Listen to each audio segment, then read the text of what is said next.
Hi, I'm Rowena. They said I was the reckless one, the sister who married a man who worked with his hands. While they threw wine-soaked galas, we built something real, out of oil-stained blueprints and silence. But silence? It's what they counted on. It's how they got my signature on a loan I never knew existed. It's how they tied my name to their crumbling business without ever inviting me to the table.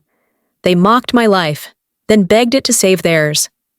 How do you unlearn the belief that family won't cut you if they do it with soft words and clean hands? And when your name is used to build their empire, do you walk away quietly, or do you make them say it out loud? I remember the light that afternoon, how it spilled through the church windows, too soft for the occasion, like even the sun had second thoughts about being there. The pews looked lovely, dressed in white ribbon and wildflowers I picked from the side of the road with Gideon's help. We couldn't afford the florist's package. Still, it was ours. Everything about that day was supposed to feel like new beginnings, but when I looked out from the altar, I didn't see beginnings. I saw empty seats, rows of them. 60 people were invited from my side of the family. 5 showed up. My cousin Valerie whispered something about traffic on I-75, how Lexington's such a pain on weekends, but we both knew that wasn't it. Callista and Theron had RSVP'd with the most polite excuse imaginable, business travel, even though I'd seen Theron post a photo that morning from their patio, mimosa in hand. The truth wasn't hidden, it just wasn't spoken. And that kind of silence hurts in a way you don't scream about. It makes you sit still and smile wider. My mother had leaned in just before the vows, touching my elbow with that perfectly manicured grip she saved for church functions. "Let's just get through this, okay?" she whispered. That's how she thought of my wedding, something to get through. They posed for pictures, of course, smiles all around, no heartfelt speeches, no toast from Dad, no gift. I told myself they must have forgotten, told myself it was okay, told myself a lot of things. During the reception, a woman I didn't recognize leaned over to my uncle and asked, "Where's her family?" My uncle blinked, awkward. "They had scheduling conflicts," he offered. She looked confused. I felt sick, not angry, just small. I remembered flying across the country for Callista's wedding, crammed into a middle seat, working 2 double shifts just to make it work. She couldn't drive 40 miles for mine. Later that week, Callista invited me to brunch. I went because that's what you do when you're the younger sister trying not to make things worse. It was at some trendy spot she liked. Tall ceilings, menus with no dollar signs. She ordered a bottle of wine like she was closing a deal, then glanced at my plate. "You probably don't know this dish," she said, her tone sugar-coated. "It's very French." Theron smirked.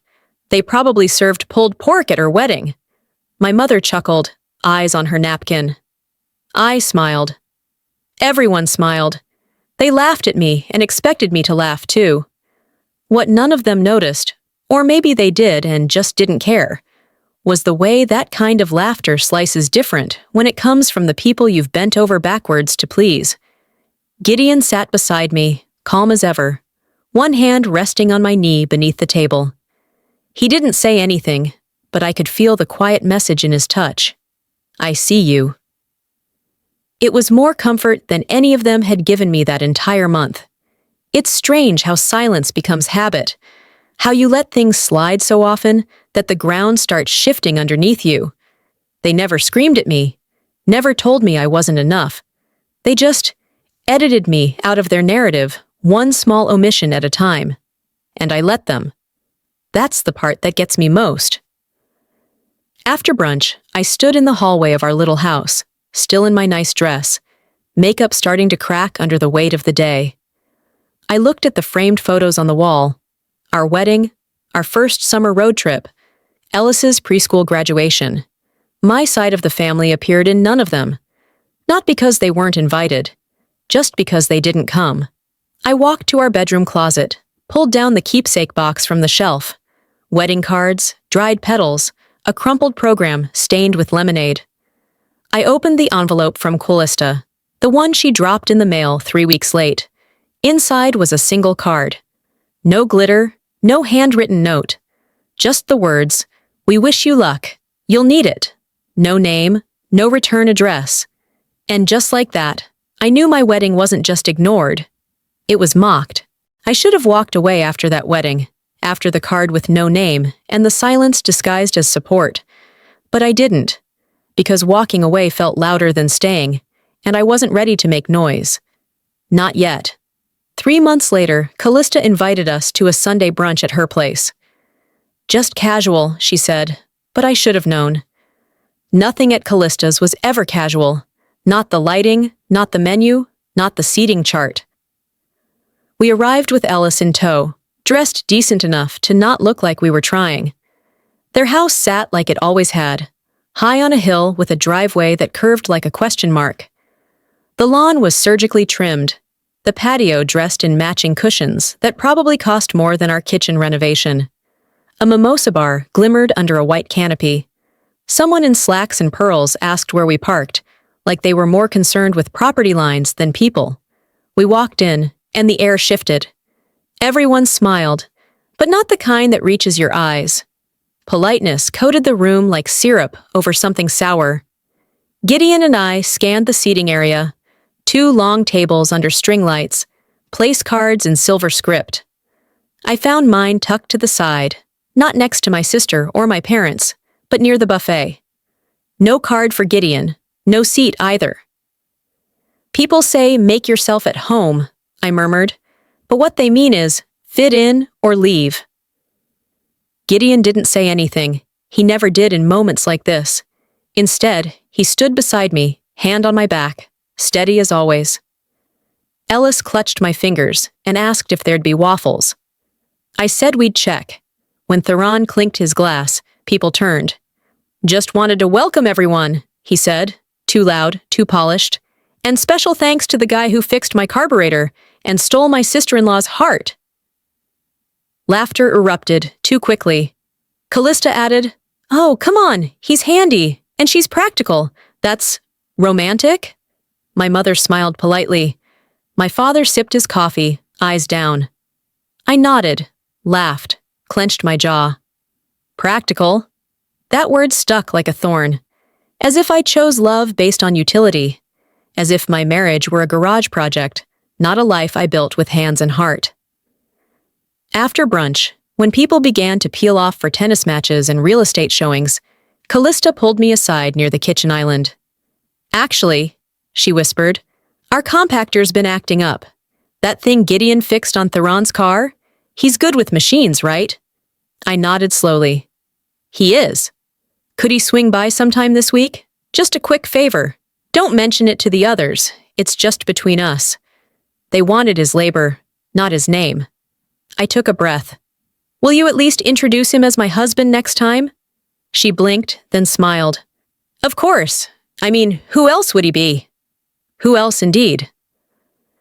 Outside, I sat on the stone wall near the back garden, away from the tables and the curated small talk. Gideon brought me a plate, fruit, toast, a slice of quiche. He didn't ask, just sat next to me. Ellis ran over, face sticky with syrup. "Why don't we sit at the big table like Auntie Callista?" I looked at him, his wide eyes full of the kind of honesty only kids can afford. I kissed his forehead. Because sometimes people forget we belong, until we remind them. He nodded like it made sense. Maybe it did. Gideon leaned in, his shoulder brushing mine. "They don't get to define us," he said quietly. "They try," I answered, "but they never really see us." We ate in silence, not the awkward kind, the kind you earn, built on knowing you're not alone. As we walked to our car later, full but unsatisfied, I saw something tucked under our wiper blade.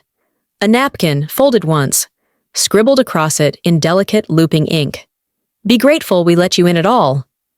I stared at it, wind catching the edges like it wanted to fly away. I didn't crumple it, didn't rip it. I just slid it into my purse, where it could sit beside the card from the wedding.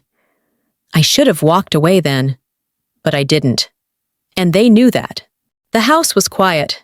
Ellis had just left for school, and Gideon was in the garage, tinkering with a rusted-out alternator someone had dropped off that morning, I stood in the kitchen, sipping lukewarm coffee, the kind that tasted more like routine than relief. It had been a week since the brunch, and the napkin still sat in my purse like a quiet threat. I wasn't planning to do anything big that morning, just clean out the hallway drawers, the ones where mail goes to die and expired coupons gather in crumpled herds. But somewhere between a birthday card from 2017 and an old electric bill, I found an envelope. Thin. Labeled Callista, FYI only. Inside, a document with my name on it. My signature at the bottom. Typed bold at the top. Heartlight Logistics, LLC, Joint Ownership Addendum. The air went out of the room. I sat down, the edge of the dining chair biting into my thigh. I didn't remember signing this. I didn't even remember seeing it. But the memory slithered back. Thanksgiving last year, Callista handing me a folder between bites of cranberry salad, saying, "Just a family tree update, insurance stuff." I'd signed it. Didn't ask questions. Because why would I? She made it sound like checking a box on a school form. Just a technical thing, just family. But it wasn't just anything. I wasn't a box. I was now, apparently, a co-owner of a business I knew nothing about. I Googled the company name. Heartlight Logistics, LLC, Lexington office. 2 owners listed, Theron Hale and, there it was, Rowena Stone. Inactive co-owner, it said, which I guessed was the polite way of saying legal shield. I laughed, short, hollow, the kind of laugh you make when your gut finally screams about what it's been whispering all along. My fingers tightened around the edge of the paper. I stood up, walked to my purse, and pulled out the napkin from the brunch. I hadn't looked at the back of it before. Written in Callista's familiar cursive, in expensive blue ink, "Keep your head down or you'll lose more than your pride." It wasn't a joke. It wasn't a prank. It was a warning, wrapped in her usual packaging, perfect penmanship and plausible deniability. I left the house and drove to my parents'. I didn't say I was coming. I didn't need an invitation. I was still their daughter, wasn't I? Marjorie opened the door, apron on, flour on her hands. "You hungry, sweetheart?" "No, just passing through." She smiled and gestured to the living room. "You know we had the mantel redone?" she said, voice light, like we were talking paint colors. I looked at the photos. Wedding portraits, family holidays, baby Ellis in a pumpkin costume. And then I saw it. My wedding photo, cropped, tight, just me in white, no Gideon. "It didn't fit the frame," she said too quickly.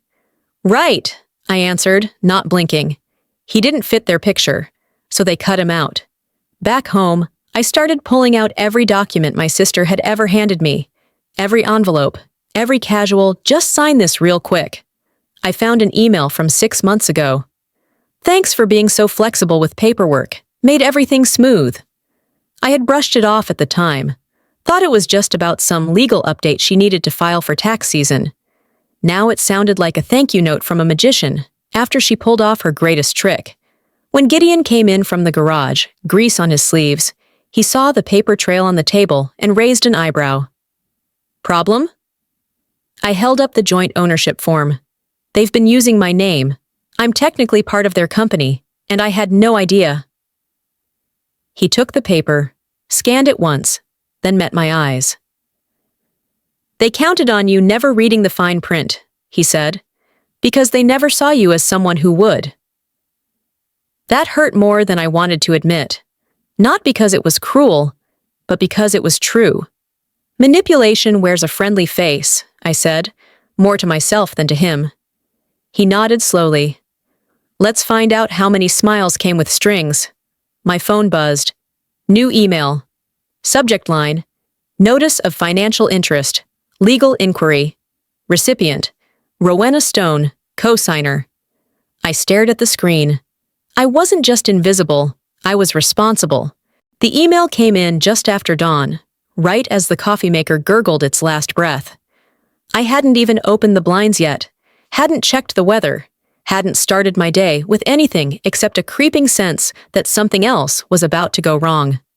Subject line, Notification of financial liability. Shared ownership inquiry. Sender, Hearthlight Legal Department. Recipient, Rowena Stone, co-signer. I clicked it open with one finger, as if touching less of it might make it sting less.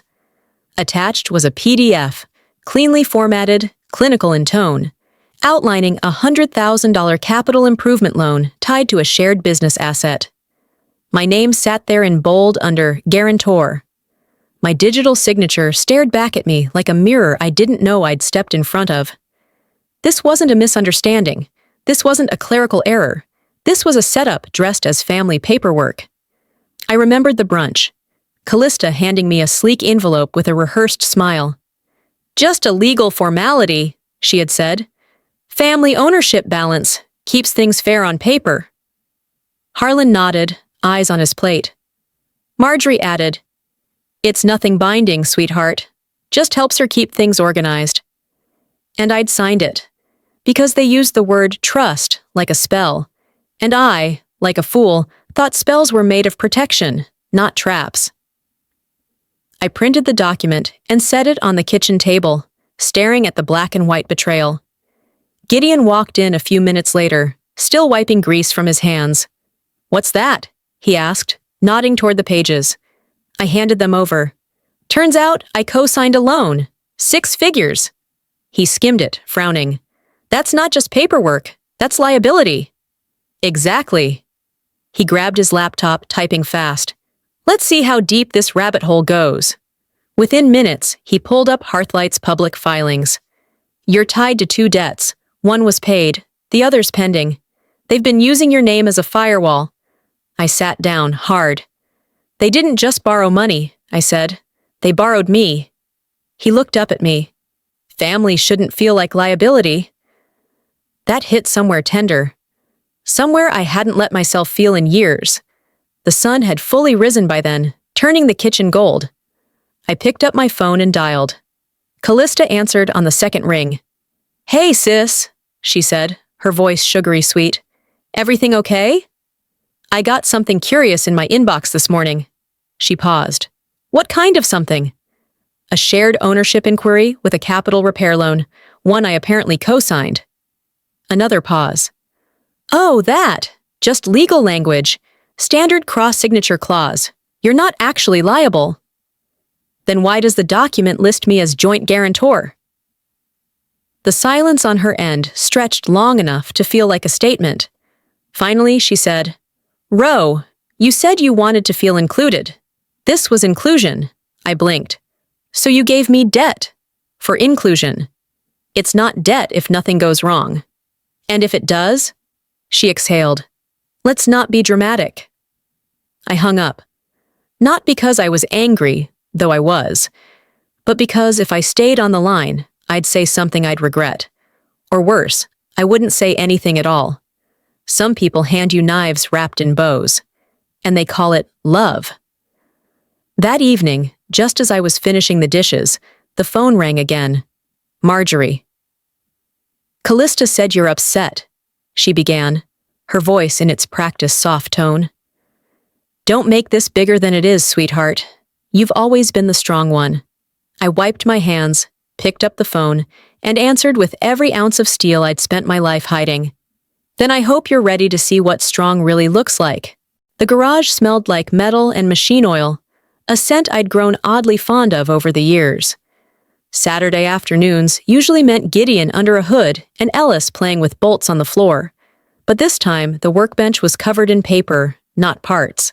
We sat shoulder to shoulder, documents spread between us. Gideon ran a highlighter over every line where my name appeared. Bank references, shareholder agreements, liability statements. "They counted on your silence," he said, tone even. "Let's make noise." I nodded, throat tight.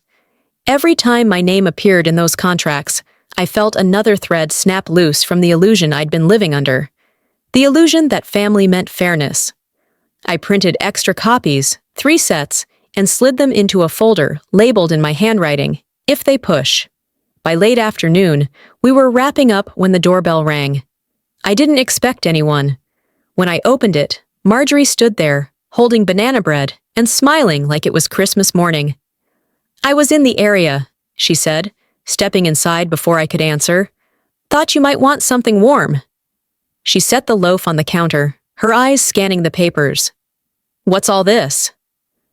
"Just clearing things up," I replied, not offering details. She clasped her hands. "Callista's just overwhelmed, Ro.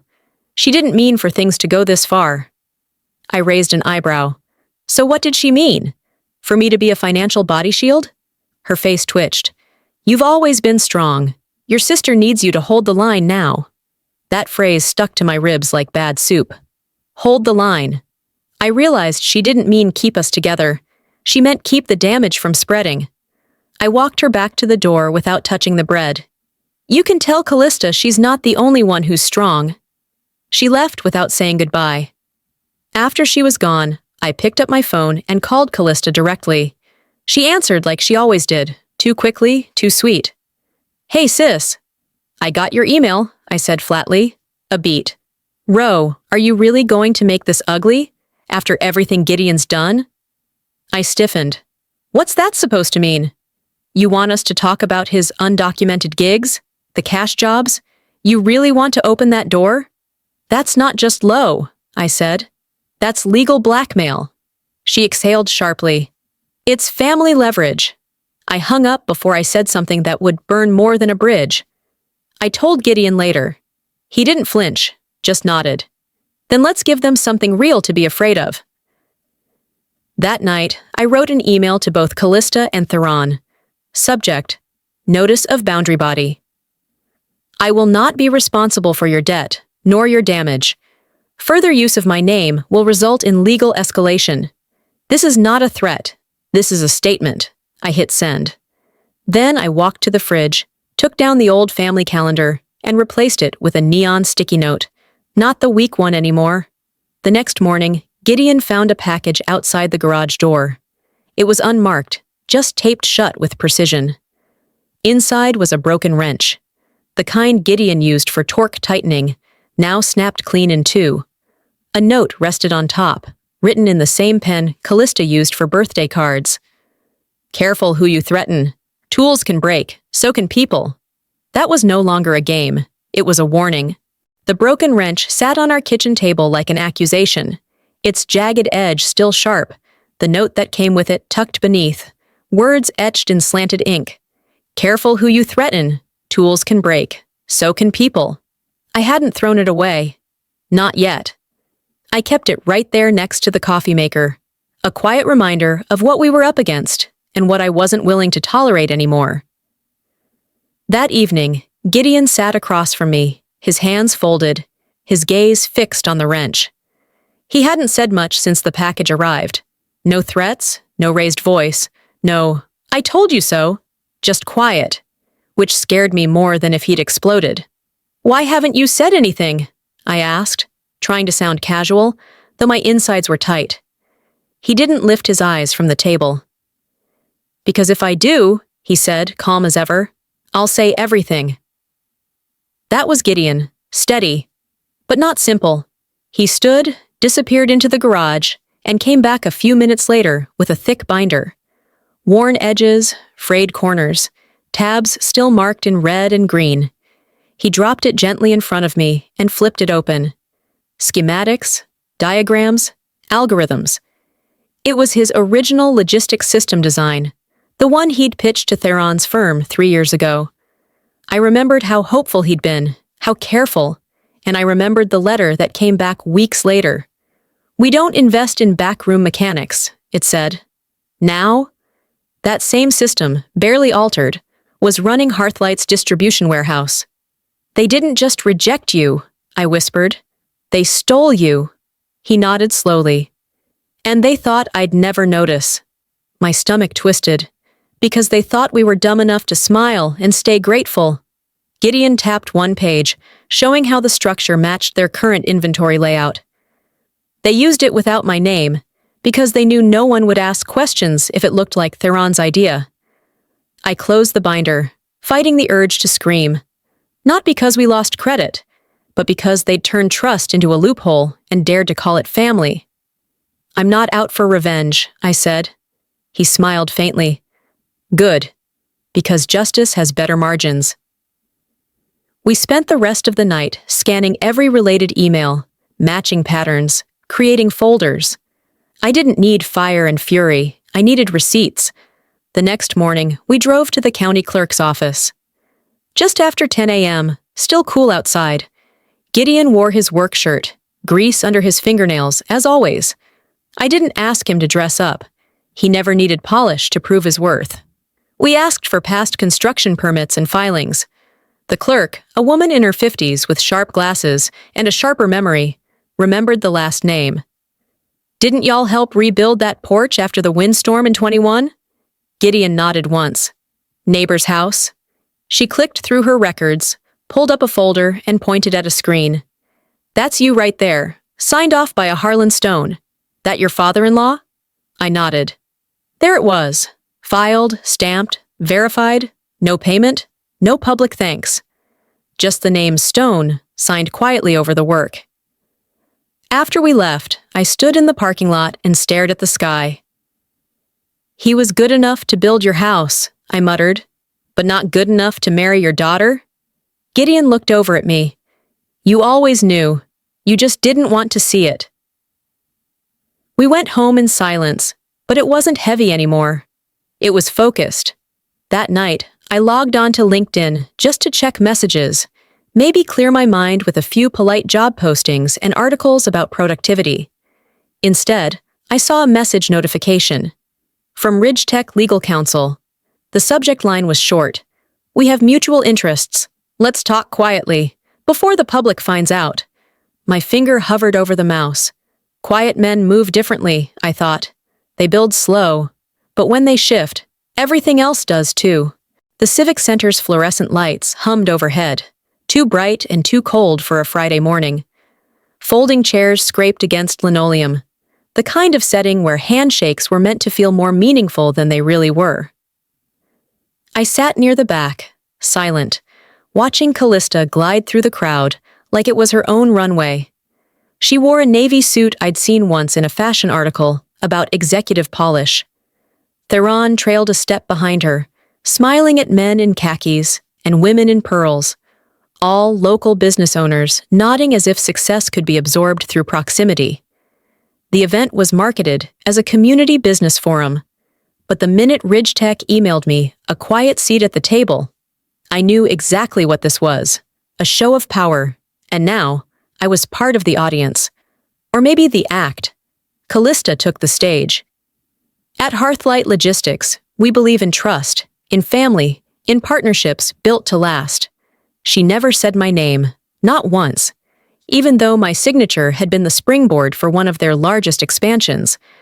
I kept my face neutral, my hands folded over the small notepad in my lap, but inside, something clenched.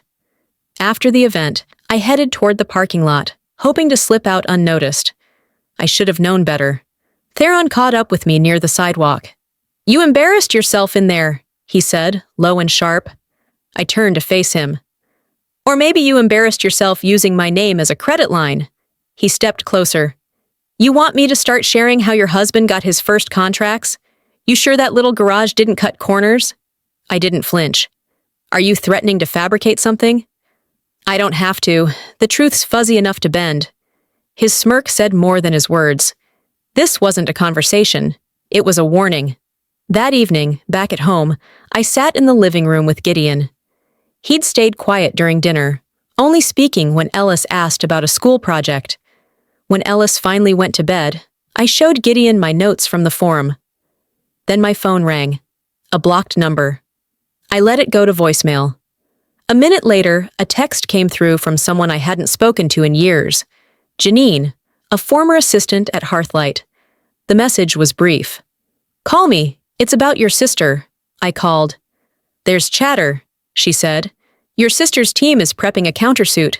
They think you're going public. They think right, I said. Janine sighed. Be careful, Rowena. They've been prepping this kind of thing since the beginning. That was it for me. The hesitation snapped.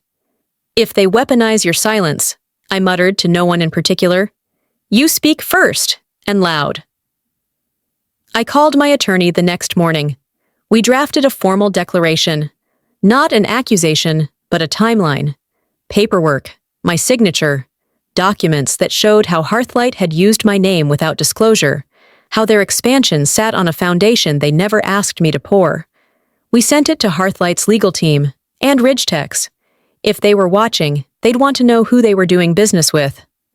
Then, I logged into a private business ethics forum, a network of anonymous professionals, whistleblowers, and silent allies. I uploaded the same statement there. No names, just facts. I ended the post with one line. This isn't about revenge. This is about record-keeping, with receipts.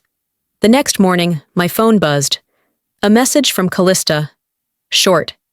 You think you can beat me at my own game? I taught you everything you know. I stared at the screen and whispered, but not everything I've learned. And I've been learning in silence for years. Sunday came cloaked in that eerie kind of quiet, too still to trust, the kind of day where even the birds seem to hold their breath. I arrived 10 minutes late to the family dinner on purpose, my heels clicking sharp across the pavement as I walked toward the front door of the house I once called home. Marjorie opened it with her usual overdone smile. We're just about to start. So glad you came, sweetheart. Her eyes darted down to my blazer, her lips pressing thin. I wasn't in pastels. I was in charcoal gray. No pearls. No apologies. The dining room table was dressed like something from a magazine. Crystal water goblets, white linen napkins folded into swans, a centerpiece of hydrangeas, too blue to be real. Harlan, Theron, Callista, Ellis. Everyone was seated. Everyone looked up when I stepped in. The air thickened. Callista broke the silence, her voice buttered soft. Let's just talk like grown-ups. I set my leather folder on the table and slid into the seat at the end. Great, because I brought documents instead of dessert. Her jaw twitched. Theron leaned back in his chair, arms crossed. Marjorie let out a little laugh that landed nowhere. Ellis, sitting beside me, squirmed in his seat and looked up with all the sincerity only a child can possess. Why don't they ever come to my school stuff? The room froze. I blinked. I hadn't prepped for that kind of question. Harlan cleared his throat and turned his eyes toward the hydrangeas. Marjorie's smile collapsed like a bridge under too much weight. I turned to Ellis, crouched beside him so we were eye to eye. Because some people like us quiet, baby, but we're not quiet anymore. Callista shifted. The mask she wore cracked at the edge. I opened the folder, pulled out a stack of emails, and placed them gently on the table. Here's an email thread accidentally forwarded to me by your assistant, I said, facing Callista. It outlines a strategy. Get her to sign one more clause. If she resists, we frame it as family pressure, legal if needed. Your words. Theron spoke then, trying to wrap his voice in control. That's out of context. I didn't even look at him. Oh, I'm glad you mentioned context. I slid my phone across the table and pressed play. A recording played. Janine's voice, nervous but clear. They knew she wouldn't read the fine print. They planned to dump liability on her if the Ridgetech deal fell through. Silence. You could hear the clink of someone's fork against a plate. I brought facts, I said, looking from face to face. What do you have, aside from shame? Callista stood, her chair scraping against the tile. You're doing this in front of our parents? I didn't stand. I didn't need to. They watched me get carved out of this family like bad wood. Let them finally watch me stand. I handed the folder to Harlan. He took it with the same expression he used when reading tax forms, like it bored him but required acknowledgement. Marjorie reached for a tissue, dabbing at eyes that weren't yet crying. Rowena, this is not the time. No, I said. This is exactly the time. Forgiveness can't grow where lies still live. Callista made a sound halfway between a scoff and a gasp, then grabbed her purse. As they left, Theron brushed past me and muttered low enough for only me to hear. You've declared war on your own blood. I didn't flinch. I looked him dead in the eye. No, I've just stopped bleeding for people who never cared I was cut. By Monday morning, the air in Lexington buzzed with something sour and electrified. You could feel it in the checkout line at the grocery store, behind the low murmurs of women with tight ponytails and reusable bags. I was grabbing a carton of eggs when I heard it. "Did you hear about the Hearthlight mess?" I froze mid-reach. "Her sister's name's on the papers, apparently. Lawsuit pending." The other woman clucked. "Well, that family's always looked too polished to be clean." I didn't turn around, just placed the eggs in my cart and walked to self-checkout, heart pounding, not from shame, but something colder. Validation. I hadn't spoken to a soul about what happened at the dinner, but I didn't need to. Public filings and truth have a funny way of doing all the talking for you. You don't need to scream when the truth echoes louder than any voice. By lunchtime, Gideon called me from the garage. "You might want to check your email." The message was official. From the office of the Kentucky Attorney General. A formal inquiry had been filed against Hearthlight Logistics, specifically naming Callista Hale and Theron Hale in a review of financial disclosures, use of co-signatures, and misrepresentation of internal partnerships. I was listed as a cooperating party. I stared at the screen for a long time. Then I picked up my phone. Callista had already tried calling 3 times that morning. I hit block without hesitation. Gideon walked in from the shop, wiping grease from his palms. "They were building empires on borrowed names," he said, not even looking up. "Yeah," I replied, "but only one name actually stuck." Later that afternoon, I found something tucked inside the drop box outside our garage. No return label, just a plain manila envelope. Inside, 6 printed screenshots. Internal Hearthlight chats, apparently leaked from someone inside. I recognized the tone, even if the names were blurred. This whole thing is going to blow up. She used her sister like a cosigner ghost, didn't even tell her the second loan was in motion. I laughed, but it didn't reach my chest. It was the laugh of someone who'd spent years being erased, only to find herself etched permanently into the very things they tried to hide. That night, Ellis came home from school, plopped his backpack on the floor, and said through a mouthful of goldfish crackers, "Did Aunt Callista lie to the police?" I blinked. "What?" "Braden said she's in trouble. Is she going to jail?" I knelt beside him.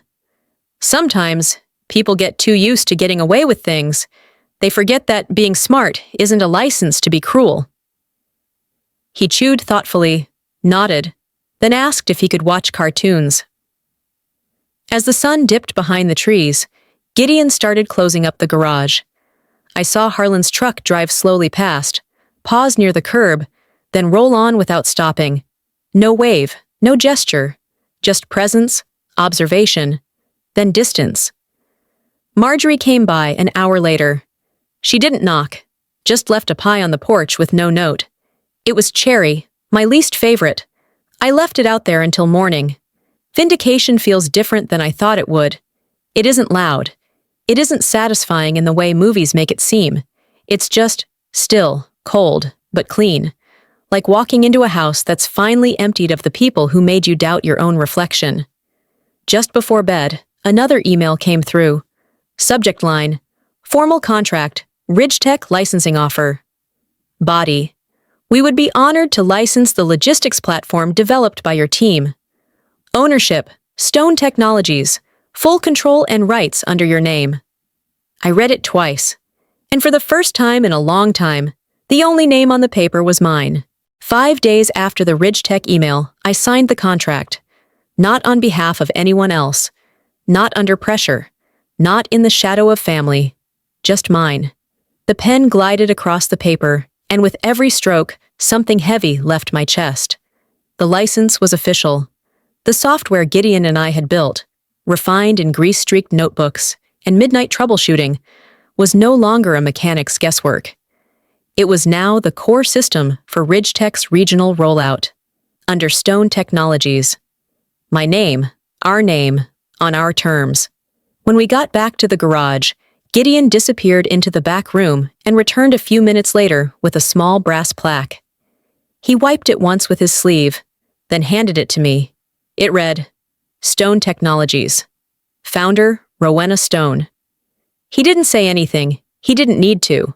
I walked over and screwed it onto the door myself. They'll remember your silence, I whispered, but they'll remember your strength louder. By mid-afternoon, local business news had picked up the RidgeTech announcement. The headline was short. Sister of Hearthlight co-founder joins RidgeTech as tech partner.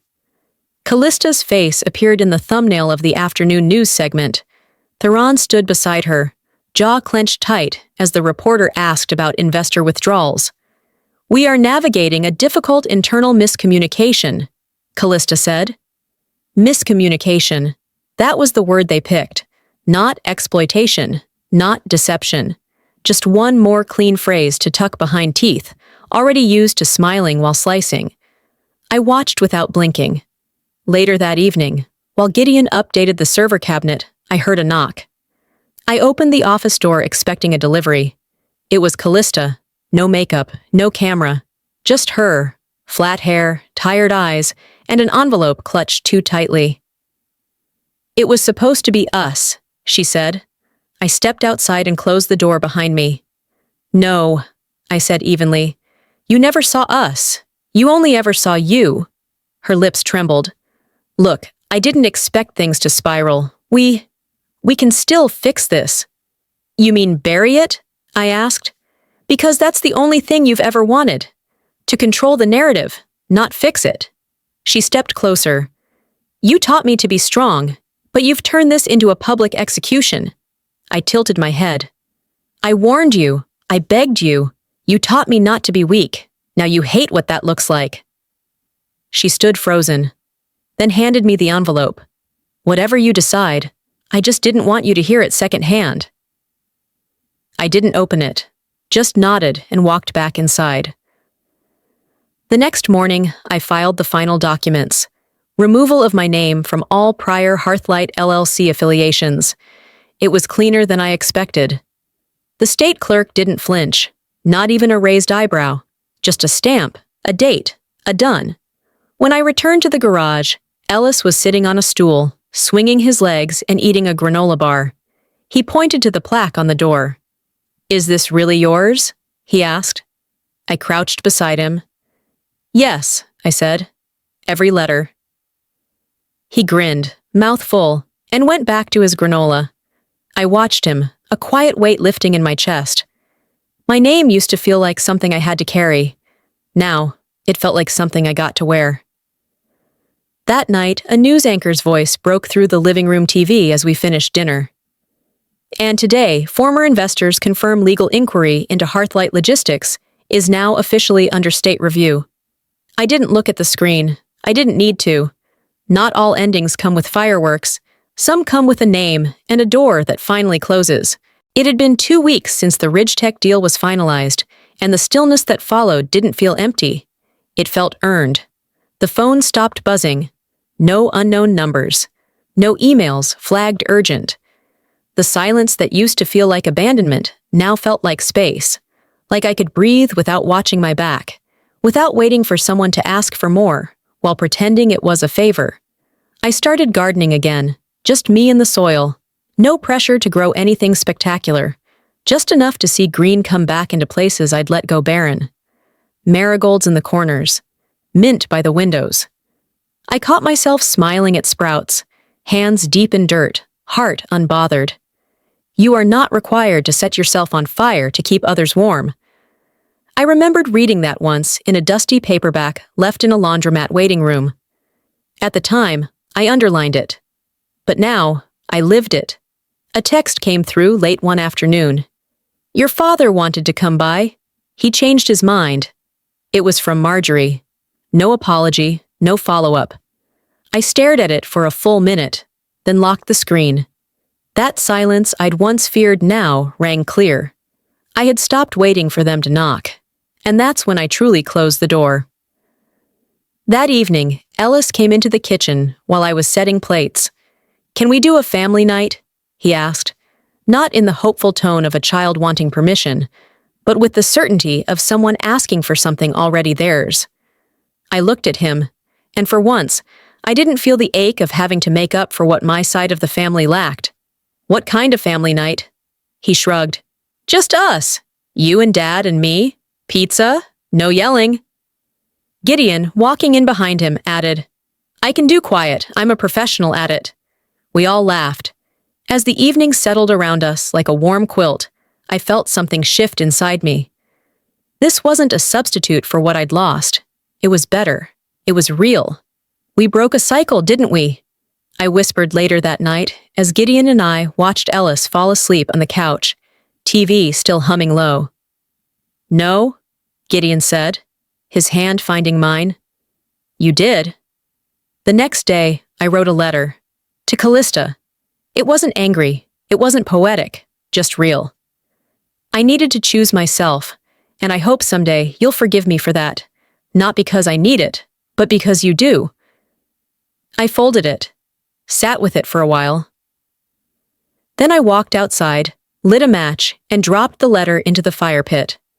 The flame swallowed it whole, curling the edges like old wallpaper peeling away from a wall that no longer needed decoration. Closure isn't something they give you, it's something you take. Just before bed, my phone pinged with a new email. Subject, revised will, final signature required. I opened it. There it was, my name, back where it always should have been. But now, I wasn't sure it mattered anymore. Sometimes the justice you needed no longer feels like justice you want. The air was crisp that evening, the kind that carried the smell of cut grass and memory. I hadn't meant to walk past the old house, but my feet found the path on their own, like muscle memory.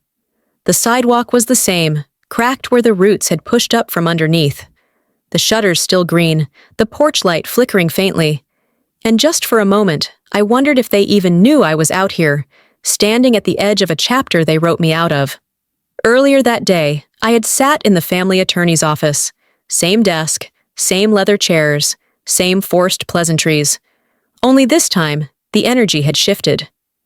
Your name, he said, has been reinstated. Full beneficiary, full control. I nodded, flipped through the updated will. It was all there, on paper. Then I looked him in the eye and slid it back across the table. You can file this, and then burn it. I won't sign. He blinked, caught off guard. I didn't explain. I didn't need to. I don't need what they left behind. I built what they never gave. That afternoon, I stopped for coffee. The same shop I used to avoid because Callista's PTA circle nested there on Tuesday mornings. As I waited in line, someone tapped my shoulder. An old classmate, Janet or Janice, I couldn't remember. She tilted her head. Didn't your sister once tell the whole PTA you were the flaky one? I smiled. Yeah, that was before she needed a cosigner. I paid for my coffee, turned back, and added, now she drinks bitter. I sleep sweet. Gideon was in the shop's parking lot when I returned, holding Ellis's soccer cleats. He left them in the trunk again, he said. Coach is gonna love that. I kissed his cheek. Coach can deal. Our boy runs fast enough barefoot. That night, I sat on the back porch and read the letter Callista had mailed me. Handwritten. Not a single line asking for forgiveness. Just a tangle of rationalizations. A tidy attempt to call it all a misunderstanding between strong women. I read it aloud to Gideon. She still thinks I destroyed something that was hers, I said. He shook his head. No, you just took back what was never hers to begin with. Yourself. I burned it. Watched it curl into ash in the same fire pit where I had torched the letter I wrote her weeks before. Two sides of the same coin. One worth keeping, one not. She burned the bridge, I murmured. I just made sure it was never rebuilt. A week later, I stood in front of a small auditorium full of women and a few quiet men. It was a business panel titled Silent Partners Turned Vocal Leaders. Fitting. I told my story, not with bitterness, but clarity. If your family won't give you a seat at the table, I said, remember, you're allowed to build your own. The applause came slow, then strong. Ellis sat in the front row beside Gideon, clapping the loudest. As I stepped off stage, I caught sight of the event banner. Rowena Stone, CEO. Not just the youngest sister anymore. It made me pause. Later, after dinner and bedtime stories, I locked the door to our office. The hallway light clicked off behind me. Before stepping into my car, I glanced west, toward the neighborhood where it all started. The house with green shutters barely visible through the trees. And I smiled, not with triumph, but with truth. I didn't burn the house down, I just stopped living in it. And in that silence, I finally heard it. My name, said with pride.